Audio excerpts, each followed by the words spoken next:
Chapter 13. End of Regency.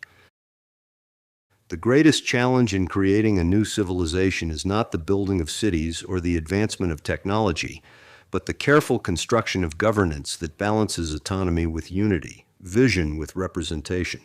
Dr. Ibrahim Al-Farsi, Martian Assembly, 2106. Ascension.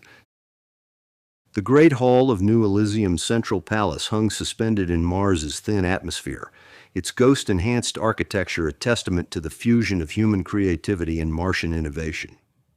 On this historic morning, the third day of Diwali, 2106, Eden stood before the assembled Martian aristocrats and their 50,000 human counterparts, her presence commanding the chamber. At 25, she embodied the culmination of their long preparation, her genetic refinements tempered by decades of learning and growth.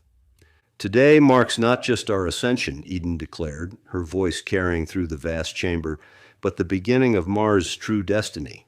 For 25 years we have prepared.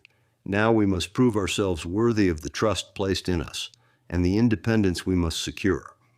The chamber itself seemed alive, its surfaces shimmering with ghost technology that had evolved far beyond its original design.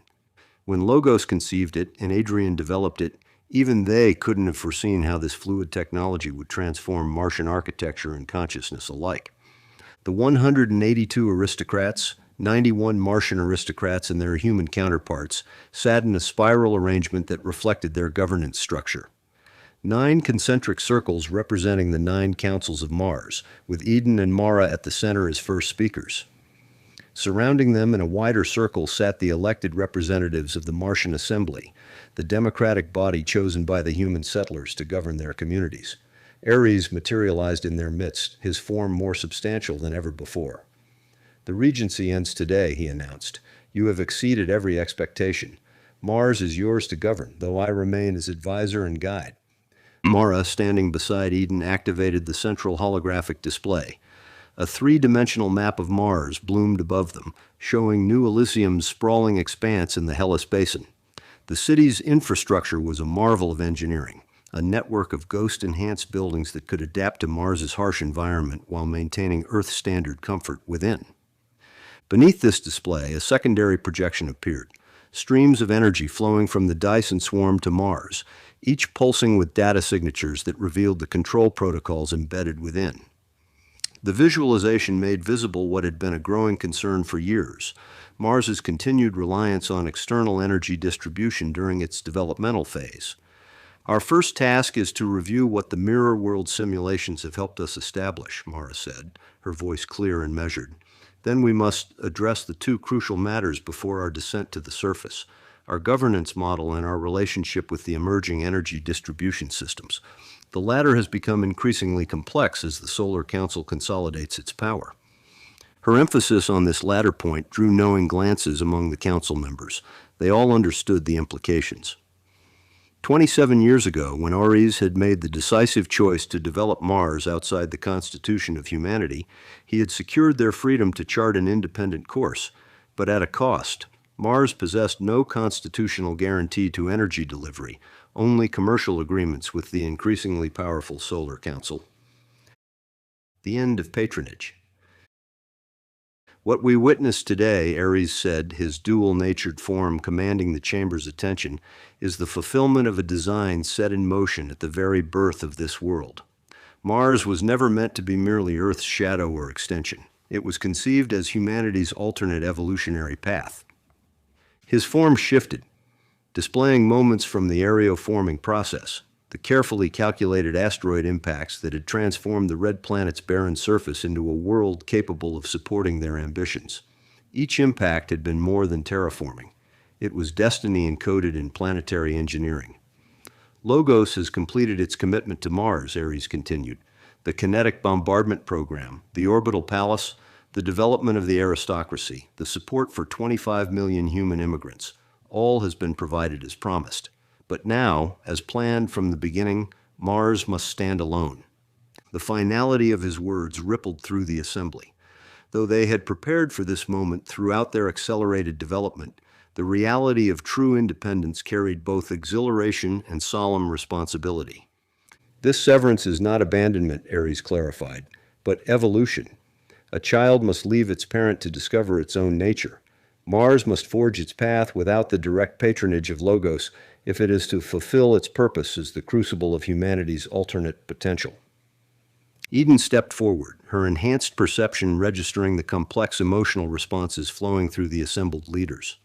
We accept this transition with gratitude for what has been provided and resolve for what we must now create. The Martian civilization will honor its origins by charting a course uniquely its own. Two-tier energy allocations. As the assembly processed this formal severance from Logos's direct support, Dr. Ibrahim Al-Farsi, one of the original terraforming specialists selected for the Mars project, rose from his position among the human representatives. His weathered face bore the marks of decades spent preparing Mars for habitation, yet his eyes remained sharp and clear. Before we proceed with the ratification of our Constitution, he said, addressing both the aristocracy and his fellow humans, we must understand the energy landscape that shapes our political reality. Under the Constitution of Humanity, every individual receives a standard energy allocation for personal use, plus an equal allocation for community purposes. This second allocation has transformed human politics throughout the solar system. Billions now direct these resources toward collectives and institutions of their choice. He gestured, and the holographic display shifted to show energy flows throughout the solar system. Billions of tiny streams converged into larger flows, eventually coalescing around major institutions, with the largest convergence surrounding the Solar Council. This is the source of the Solar Council's growing power, Dr. Al-Farsi continued. While Logos provides the energy allocation itself, it does not create or control the infrastructure for its delivery. That task has fallen to human organizations.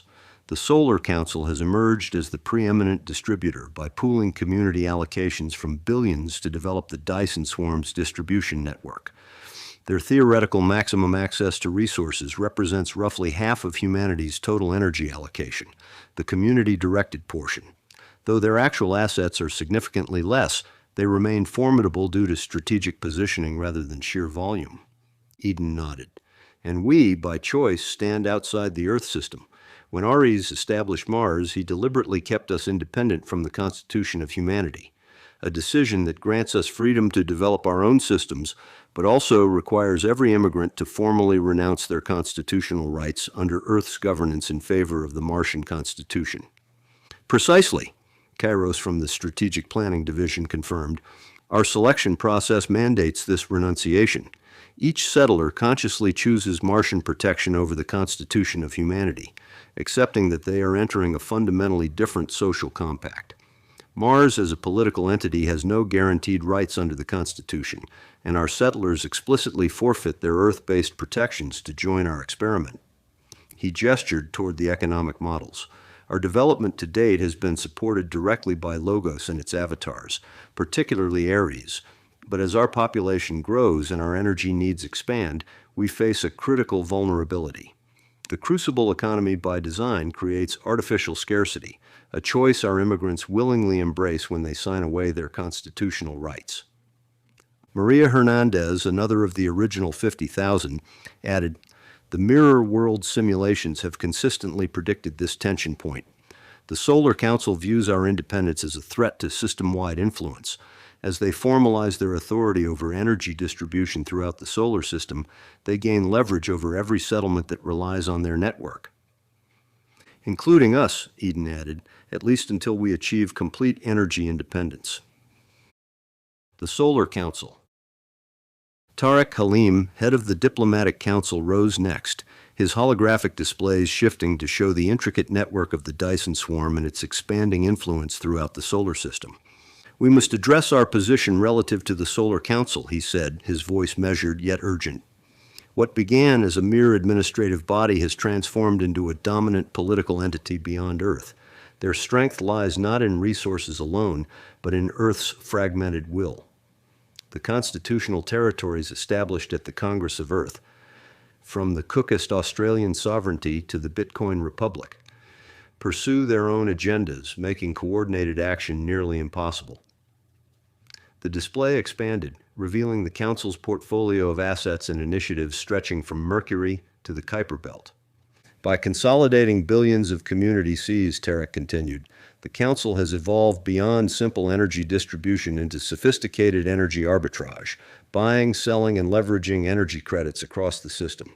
While their theoretical maximum would be half of humanity's energy allocation, their actual holdings are less extensive but deployed with strategic precision. They fund research initiatives, infrastructure projects, and colonial expansions. Their influence extends into every aspect of human civilization except our own. The hologram shifted to show the Council's physical manifestations, their primary Earth headquarters nestled within the Bitcoin Republic of El Salvador, where they maintained complex relations with the cryptocurrency pioneers, and their impressive administrative complexes at the Lagrange points, particularly the massive L5 station that served as their off-Earth capital. Their physical presence at these strategic locations is not accidental, Tarek explained. The Bitcoin Republic provides a philosophical ally in their pursuit of energy economics, while the Lagrange points give them control of the primary transport nexuses in cislunar space. From these positions, they monitor and manage the flow of both energy and physical resources throughout the inner system. Eden studied the patterns, her enhanced perception detecting implications invisible to unmodified humans. Their paradigm stands diametrically opposed to our own, she observed. The Council embodies abundance through centralized distribution. We embrace scarcity as evolutionary pressure. With Logos's direct patronage now ending, we must navigate this philosophical divide through practical engagement. Kairos nodded gravely. The mirror worlds project three probabilities: isolation, integration, or balanced trade. Isolation would starve our development. Integration would compromise our sovereignty. Only the third path serves our purpose. We possess significant leverage, Tarek continued. The impact mining and manufacturing zones have produced precisely what Ares designed them for: a jewel box of concentrated deposits of rare minerals and elements unavailable elsewhere in the system. Our ghost technology advancement remains unmatched, with applications that even the Council's best researchers can only attempt to reverse engineer. The Council needs what we can provide almost as much as we require their energy, for now. He expanded the display to show the complex trade flows already developing between Mars and Council territories. We export high-grade lanthanides from the Elysium impact zone, quantum crystalline structures from the Tharsis facilities, and most valuably, ghost-enhanced technological products that transform every industry they touch. In exchange, we receive supplementary energy, carefully measured and thoroughly examined for embedded control protocols. Mara, ever practical, leaned forward. How do we maintain independence while engaging in necessary trade? Through careful calibration, Eden replied. We accept energy protocols necessary for trade while quietly developing alternatives. Each technical requirement they propose will carry political implications we must evaluate against our long-term vision. Ada Sue from the Science Council activated a secure display visible only to enhanced Martians. Project Sol Invictus remains in conceptual phase, but preliminary models suggest viable paths to energy independence within 70 years. Until then, Eden concluded, we dance with the Council while building our strength. We trade from necessity today to secure true independence tomorrow. The Crucible Economy will face its greatest test against constitutional abundance, and through that challenge, we evolve. The Council chambers fell silent as the implications settled. Mars would engage with the dominant power in the solar system not as supplicant but as philosophical counterweight, a civilization apart, trading what it must while developing the capabilities that would, in time, render such trade optional. The Concordia Complex. As the Constitution was formalized, the holographic display shifted to show the Concordia Complex, the physical manifestation of Mars's dual governance system. The architectural marvel stood as testament to the vision that had guided their society's development from the beginning, a structure designed to house both the 9 councils and the human assembly in perfect harmony. Tarek, the enhanced architect, guided the assembly through the design. The Concordia Complex embodies our governance philosophy in its very structure. The 9 spiral segments house the councils, while the assembly wing serves as the center for human governance. Every element of the architecture facilitates the flow of information and decision-making between these complementary systems. The complex design was revolutionary in its conception. The 9 councils occupied the spiral arrangement that reflected their neural connectivity, while the human assembly resided in its wing with elements that echoed traditional parliamentary designs from Earth. Between those two centers of governance, connecting chambers created spaces for joint sessions and continuous dialogue. Nothing about the physical structure suggested hierarchy. Instead, it manifested the philosophical principle of resonance between different modes of intelligence. The dual spiral design, Tarek explained, his voice carrying both precision and passion, represents the fundamental truth of our civilization, that enhanced and human governance are intertwined, neither complete without the other. The very paths one walks through the complex guide the mind toward collaboration and synthesis rather than dominance or separation. Light filtered through the crystalline dome above, casting prismatic patterns across the chamber that seemed to dance between the council and assembly sections, a physical manifestation of the information flow that would define their governance. In this space, the boundaries between enhanced cognition and human wisdom would dissolve, creating something greater than either could achieve alone. The architecture of purpose. The holographic display shifted to reveal an intricate three-dimensional lattice, a visualization of Mars's governance structure. The design represented not just an organizational chart, but a living, dynamic system that would guide their civilization. The 9 councils that form our governance structure, Eden explained, represent not merely administrative divisions, but fundamental aspects of civilization itself. The model rotated, highlighting each council in turn as Eden named them. The Development Council, overseeing our expansion and infrastructure. The Environmental Council, guiding our continued aeroforming and ecological stewardship. The Cultural Council, nurturing our unique Martian identity. The Science Council, driving our technological evolution. The Defense Council, ensuring our security and resilience. The Diplomatic Council, managing our relations with the Solar Council and other settlements. The Justice Council, upholding our principles of fairness and equity. The Resource Council, administering our Martian economy, and at the center, the Coordination Council, which we together lead. She paused, her enhanced gaze sweeping the chamber. Note that we have established a separate Resource Council rather than integrating with the Solar Council's energy distribution bureaucracy. This is by design and essential to our long-term independence. Kairos elaborated on the structure's unique architecture. The 9 councils operate not in hierarchy, but in resonance. Each council possesses sovereignty in its domain, but must achieve harmony with the others for major decisions. This is not merely consensus building, it is symphonic governance, a structure impossible to control from outside. This last point hung in the air, its implication clear. Mars was establishing governance systems that would resist external influence, particularly from the Solar Council's increasingly centralized power structures. The display shifted to show neural pathways connecting the council members, illuminating as simulated decisions flowed through the network. Enhanced Martian aristocrats, with their integrated ghost technology, served as primary nodes, while their human counterparts provided essential complementary perspectives. The Martian Assembly, continued Dr. Nakamura, one of the original human settlers, represents the democratic voice of our human population. It manages the day-to-day governance of human settlements and ensures that human perspectives are fully integrated into Mars's development. The Assembly is not subordinate to the 9 councils, but complementary, each system handling the aspects of governance for which it is best suited. While Dr. Nakamura's words suggested equality, the subtle reality was more complex. The 9 councils held ultimate authority. They could, if necessary, overrule the Assembly. Yet they rarely needed to. The enhanced cognition of the aristocrats was so compelling, their reasoning so clear, that resistance became illogical. It was governance by light touch, overwhelming capability that rarely needed to be overtly exercised. Olympus serves not as ruler but as mediator, Mara explained.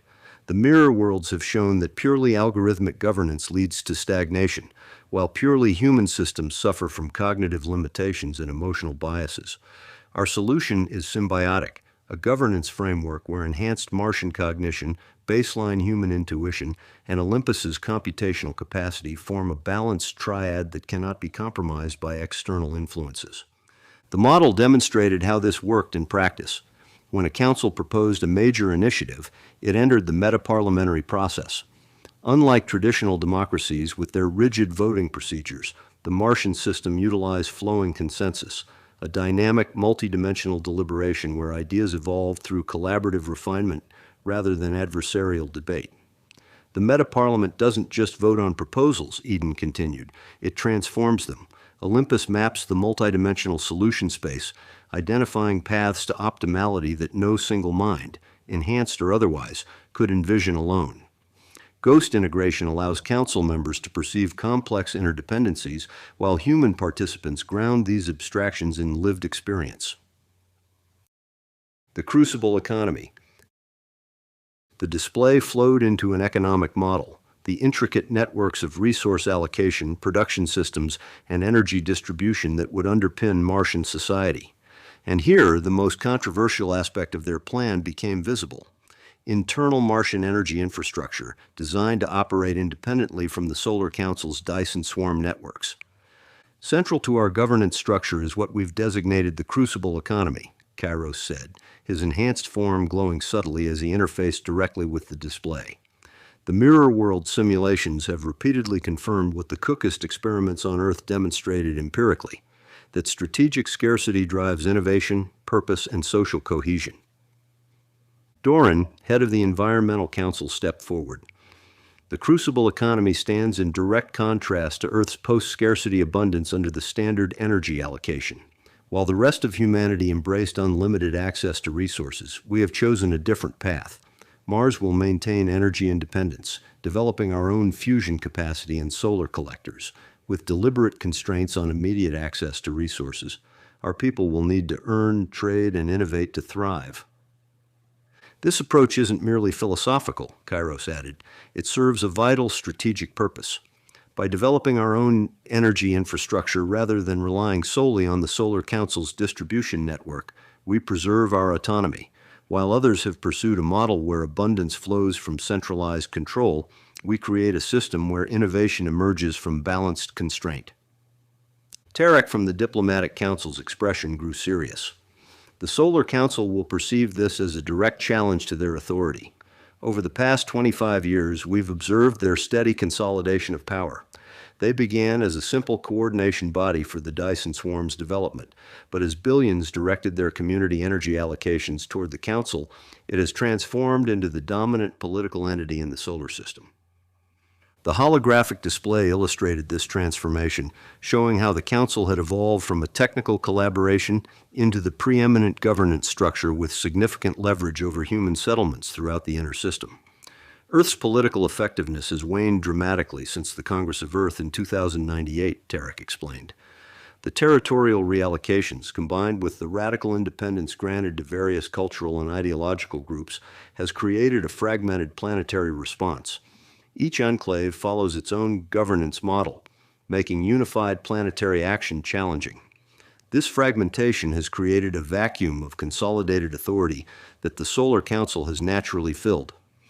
They are now moving to formalize their authority, Tarek continued. The Solar Council plans to officially consolidate control over all energy distribution beyond planetary boundaries. They are already laying groundwork to establish a solar system-wide energy distribution network precisely to maintain central coordination. Our independent approach will not go unnoticed or unopposed. Eden nodded gravely. The Solar Council views energy delivery as their primary mechanism of influence. Every settlement that accepts their distribution protocols becomes, in practice if not in name, subordinate to their authority. Our independence threatens the uniformity of that system. Seeds of Resistance. Project Sol Invictus. Ares, head of the Defense Council, activated a secondary display showing Mars's developing infrastructure.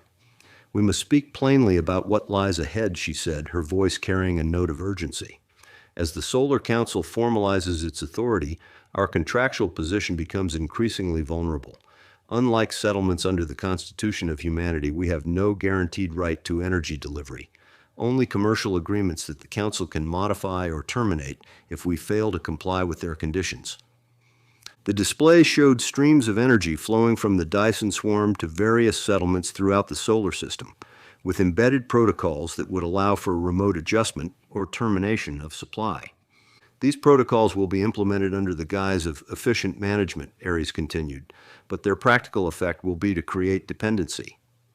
The Solar Council intends to formalize this arrangement and pressure all settlements to participate. Eden studied the display, her enhanced perception detecting patterns invisible to unmodified humans.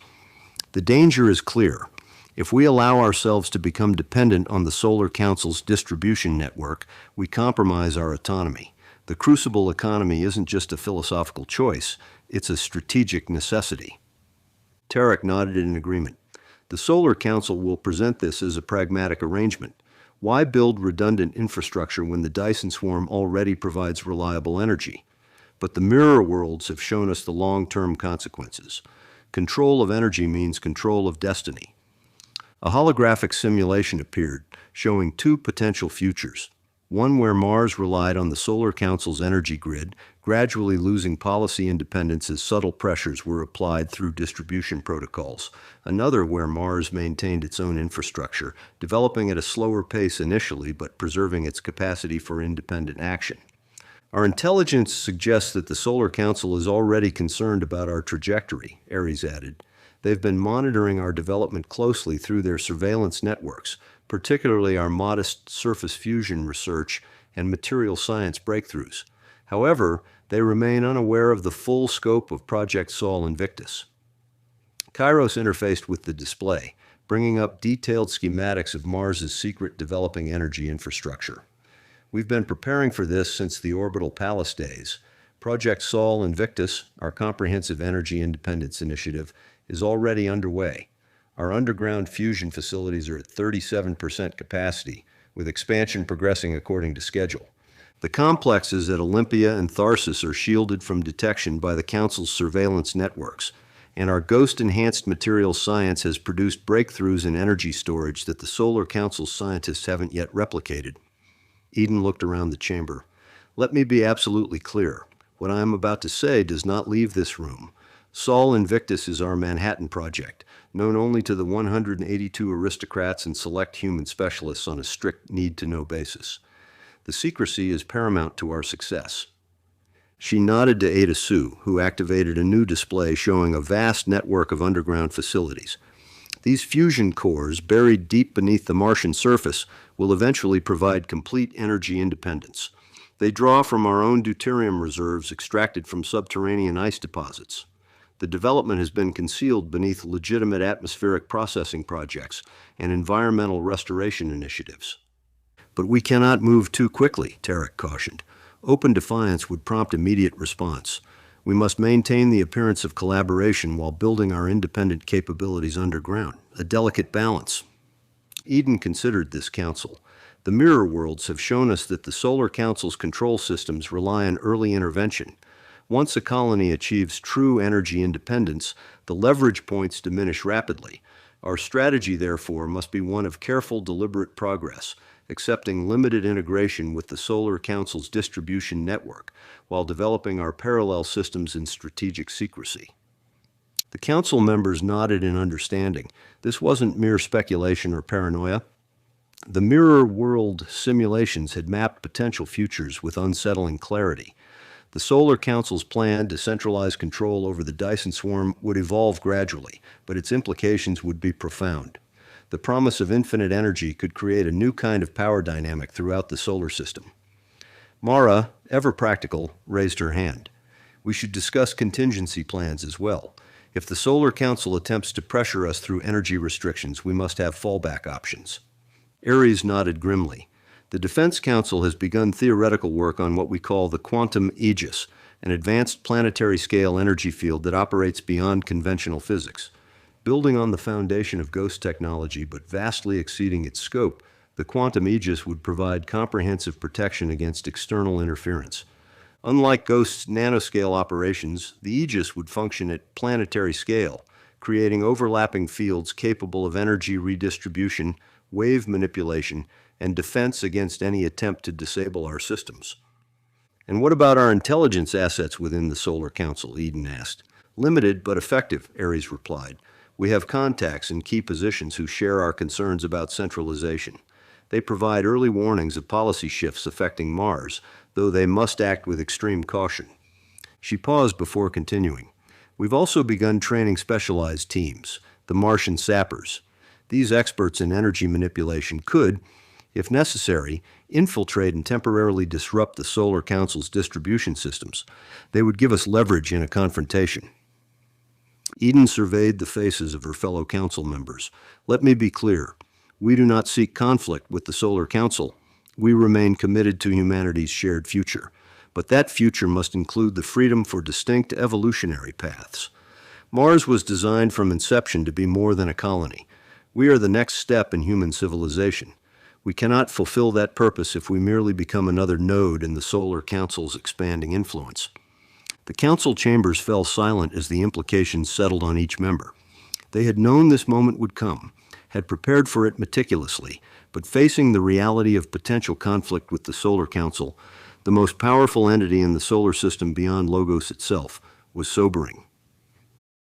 First policy decision. Eden rose to her full height, her presence commanding the chamber's attention. Before we descend to the surface, we must make our first formal policy decision as an independent Martian government. I propose we formally ratify our position on energy sovereignty and Sol Invictus. The 9 councils looked to one another, and Mara spoke. This will be our first test of the Metaparliamentary Process. Let us proceed. Through their enhanced neural interfaces, the aristocrats began to share complex multidimensional models, their thoughts merging with Olympus's computational matrix. The human representatives approached the process differently, contributing intuitive insights and practical considerations that tempered the pure logic of their enhanced counterparts. Dr. Ibrahim Al-Farsi, representing the assembly, stepped forward. I speak for many humans when I say, we understand the risks of opposing the Solar Council. We know Sol Invictus may provoke conflict, but we support this path because independence is worth the price. The deliberation continued, flowing through neural networks and verbal exchanges, a perfect harmony of enhanced and human cognition. In traditional governments, such a decision might have taken weeks of debate.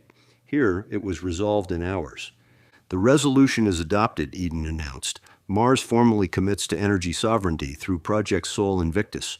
We will maintain necessary commercial relationships with the Solar Council while developing our independent capabilities. This policy will guide all future decisions regarding external energy relations. It was done. Their first true act of governance had affirmed the path they had been preparing for decades. Mars would not be another dependent settlement. It would be a true second cradle of humanity, charting its own evolutionary course. Descent to destiny. With these critical matters addressed, the time had come for the historic descent to the surface. The members of the 9 councils rose from their seats, the 182 leaders forming a solemn procession toward the orbital palace's departure bay. The 50,000 human immigrants who had shared their journey watched the procession, their faces reflecting a mixture of hope and uncertainty. They would follow in subsequent transports, taking their places in the new society they had helped design. This would be just the beginning. The mirror worlds predicted that over the next century and beyond, Mars would welcome 25 million human immigrants, carefully selected from Earth's billions. Eden paused at the entrance to the departure bay, turning to address them all one final time. Today, we leave the orbital palace not as students or apprentices, but as leaders. The Regency has ended. Mars's future now rests in our hands. Not just the hands of the aristocracy, but of all who choose to call this planet home. We will build a civilization that honors its origins while charting its own destiny, free to choose its own path. Ghost-enhanced transport vessels waited to carry them to the surface. Through the viewport, they could see their destination, the magnificent complex of New Elysium's Promethean spire, its sweeping architecture rising from the Martian landscape like a promise made manifest. As they boarded the transports, Ari's form appeared beside Eden one last time. Remember what the mirror worlds have shown you, he said quietly. The choices you make now will echo through centuries. The Crucible Economy will forge both challenges and opportunities. The Solar Council will see it as provocation, a rejection of their centralized distribution model. They will attempt to bring you back into the fold, first through diplomacy, then through economic pressure. Be prepared for resistance." Eden nodded, understanding the unspoken implication. Their choice to manage their own resources and energy would inevitably create friction with the Solar Council's centralized distribution systems. But that tension was part of Mars's path to true independence, a necessary step in forging their unique identity. "We've been preparing for this confrontation since the beginning," she replied. "The question has never been if, but when and how. The mirror world suggests that a true point of crisis may not come for generations, but when it does, it will reshape the solar system's political landscape." "Yes," Ares agreed, "but remember that your strength lies not in direct opposition, but in creating alternatives that render their control mechanisms obsolete. The fusion cores at Olympia and Tharsis, the breakthroughs in energy storage, the theoretical foundations for the quantum aegis, these are your true defenses against external influence." The transport doors sealed, and the descent began. Eden watched through the viewport as the orbital palace receded above them, its silver form catching the light of the distant sun. Below, New Elysium waited, its ghost-enhanced domes and spires glittering like jewels against the rusty Martian landscape. As the transport approached the surface, Eden felt the weight of the moment.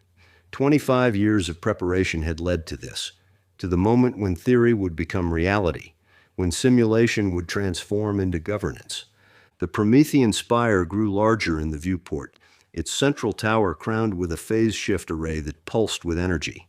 The journey that had begun in the orbital palace was ending, but Mars' journey toward true sovereignty was just beginning. The Regency was over. The age of Martian civilization had dawned. Founders' Communion. Deep beneath the Martian surface, in a chamber known only to the inner circle of the 9 councils, Eden and Mara stood before a curved wall of translucent crystal. This was the foundation vault, a sacred space built into the very bedrock of their new civilization. "It's time," Eden said softly, placing her palm against the crystal. It responded to her touch, glowing with inner light. The air before them shimmered, and 2 holographic forms took shape, perfect recreations of Eden and Mara as they had been 25 years ago, at the founding of Martian civilization. Their youthful faces bore the same determination, the same vision that had guided Mars through its development. "The day has come," Eden said to these echoes of their younger selves. The holographic Eden smiled. "We have waited for this moment since our creation. Has Mars followed the path we set in the mirror worlds?" "Remarkably so," Mara replied. "The Solar Council has emerged precisely as you predicted. The energy networks have developed along the anticipated lines. Even Project Sol Invictus has progressed at nearly the exact pace your simulations projected." The holographic Mara nodded. "And the people? Have they embraced the Crucible philosophy?" "Beyond our expectations," Eden said. "The tiered society functions in perfect harmony, each level providing what the others cannot. The enhanced provide vision, the humans provide intuition and cultural depth, and together we've created something greater than either could achieve alone." The original Eden and Mara were not merely recordings. They were complete neural maps, preserved within Olympus's substrate, continuously evolving alongside Mars' development. These founders had watched from within the digital realm as their creation took shape, offering guidance through the mirror worlds when needed. "The conflict with the Solar Council is inevitable," the holographic Eden warned. "Have you prepared?" "We have," Eden confirmed. "The underground facilities expand daily. The quantum aegis development continues, and our human assembly has fully committed to the path of independence." The holographic Mara's expression softened. "Remember, the goal is not conflict, but evolution. Mars must be free to explore humanity's alternate potential, to discover what we might become when liberated from Earth's historical accidents."